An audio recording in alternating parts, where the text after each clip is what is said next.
신문 이야기 돌직구쇼에 오신 여러분 반갑습니다. 저는 신문 읽어주는 남자 김지희입니다. 북한의 김정은이 외국 기자들을 만나서 우리는 중국과 담 쌓고 있다. 앞으로 중국과는 상종 안 하겠다. 이런 취지의 발언을 한 것으로 동아일보 취재 결과 확인됐습니다. 김정은이 망명하고 있다. 전 세계의 외교안보 전문가들은 이 점을 우려하고 있습니다. 막 나가는 김정은, 오늘 조간신문의 주제입니다. 지금부터 조간신문 어떤 뉴스 보도하고 있는지 저와 함께 하시죠. 먼저 동아일보입니다. ICBM주인 김정은이 이렇게 말했다는 겁니다. 미국 언론계 기자들에게 우리 공화국은 중국과 담 쌓고 있다. 오늘 동아일보에 보도된 이 김정은의 이 발언을 시진핑이 듣는다면 중국은 뭐라고 생각할까요? 그러면서 김정은은 우리는 앞으로 러시아하고만 놀 것이다. 이렇게 얘기를 했다고 합니다. 잠시 후 김정은이 한 발언 상세하게 보도해드리겠습니다. 다음 신문입니다. 이번에 한국일보입니다. 미국이 부글부글 하고 있습니다. 이처럼 막 나가는 김정은, ICBM 미사일까지 발사했는데 초강경 대북 옵션, 미국의 선택만 남았다는 겁니다. 한반도 전략자산, 전술핵 배치, 군사 옵션을 최우선 순위로 올릴 가능성이 미국 내에서 매우 높아졌습니다. 급기야 일각에서는 원점 타격 얘기까지 미국 내에서 나오고 있는 상황입니다.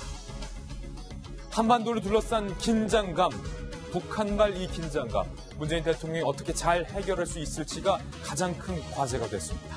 다음 신문입니다. 이번엔 조선일보입니다. 공대 교수 417명이 1차에 이어서 2차 성명을 발표했습니다. 이렇게 발표했네요. 공대 교수 417명. 전력 복지를 제공한 원전 말살은 제왕적 조치다. 현 정부의 원전 중단 정책에 비판하고 나섰습니다. 그런데 말살, 제왕적 조치. 공대 교수님들 417명이 원색적인 표현을 쓰면서 이 원전 중단에 대해서 강도 높게 비판했습니다.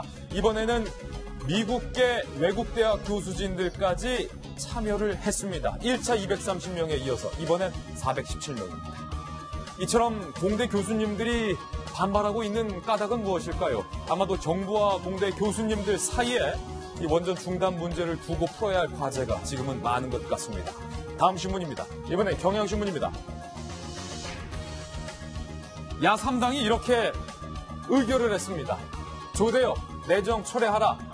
철회하지 않는다면, 임명을 강행한다면 3가지 범죄 의혹을 고발하겠다. 환노위 야3당이 경고 성명을 내건 셈입니다. 여당에서도 조대엽 장관 후보자는 안 된다. 이런 의견을 청와대에 전달했다고 하는데 과연 현재까지는 문재인 대통령이 조대엽 장관 후보자의 임명을 강행할 것이다 라는 기류가 청와대에서 나왔는데 대통령의 최종 선택이 어떻게 될지 주목이 되고 있습니다. 그런가 하면 어제 저희 돌직구쇼에서도 보도해드렸던 탁현민 행정관을 두고서도 여러 곳에 목소리가 높습니다. 특히 정의당의 추혜선 대변인이 이렇게 말했습니다. 공직자의 기본윤리 측면에서 여성을 같은 시민으로 생각하지도 않으며 공직을 수행하겠다는 건 국민은 개돼지 발언으로 파면당한 공직자와 하등 다를 바 없다. 정의당의 추혜선 대변인이 이렇게 밝힌 겁니다. 성평등 대통령을 자처한 문재인 대통령이 행정관을 해임하지 않는 이유는 무엇인가? 정의당마저 탁현민에 대한 여론이 좋지 않습니다. 과연 조대엽, 탁현민 이 두 사람 거취에 대한 청와대의 선택은? 다음 신문입니다. 이번에 한겨레 신문인데요. 돌리면 나옵니다.